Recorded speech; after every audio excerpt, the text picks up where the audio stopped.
هذا هو تاريخ الفراسة الإيمانية التي غيرت مجرى الهواء المخالف والتي جاءت بالأعاجيب في المرحلة الحاسمة للتاريخ الإسلامي في كل زمان ومكان، وهي التي قضت على القضايا المشكلة حين بلغ السيل الزبر.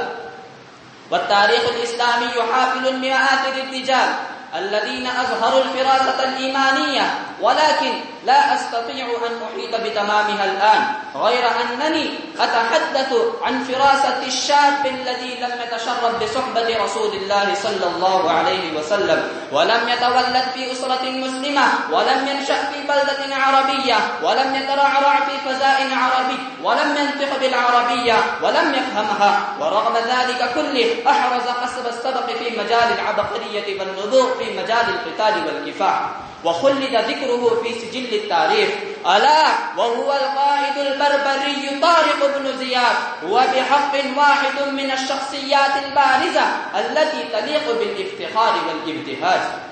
يحدثنا التاريخ الإسلامي أنه حين عبر البحر ودخل حدود الإسبان فتوجه إلى أصحابه قائلا: يا أيها المجاهدون في سبيل الله حرقوا هذه السفن. ما كان هذا الأمر إلا صاعقة لم يتوقعوها ومصيبة لم يواجهوها من قبل، فازدادت حيرتهم واشتدت دهشتهم حتى أنهم لم يستطيعوا الصبر فسألوه عن السبب، فقال: يا أيها الإخوة، ما أتيتم هنا إلا لغرض واحد وهو ابتغاء مرضات الله عز وجل، وما أتيتم لغرض من أغراض الدنيا ولا لمتاع من أمتعتها ولا لمال من أموالها، فغرضكم المنشور وهدفكم الأساسي واحد فحسب. فاعلموا يا أيها الإخوة إنكم تجاه أعداء الإسلام في بلد غريب وخلفكم البحر المتلاطم، فأنتم بين حجري الرحى، فلو فررتم وتوجهتم إلى البحر فتغرقون وتموتون موتا قبيحا،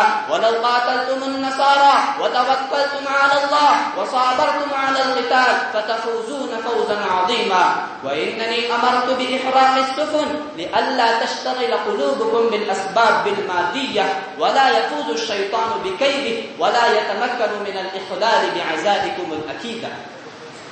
ثم بدأ هذا القائد البربري الجهاد ضد أعتى القوات بالجيش القليل الذي لم يجاوز 12,000 ونصب راية الإسلام في أرض إسبان وقد كان له النصر الأبلج.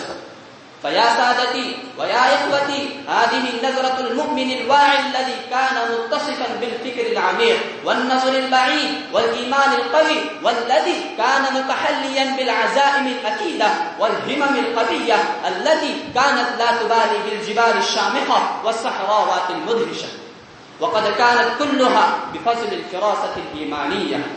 ليت لنا تلك النظرة التي نظر بها المسلم الواعي طارق بن زياد ويا ليت ذلك المجاهد يكون على قيد الحياة فيدلنا على الصلاح والفلاح ويوقظنا عن الغفلة والنسيان وينفخ في المجتمع الإسلامي روح النهضة واليقظة وروح الطموح والتقدم وروح التضحية والتفاني.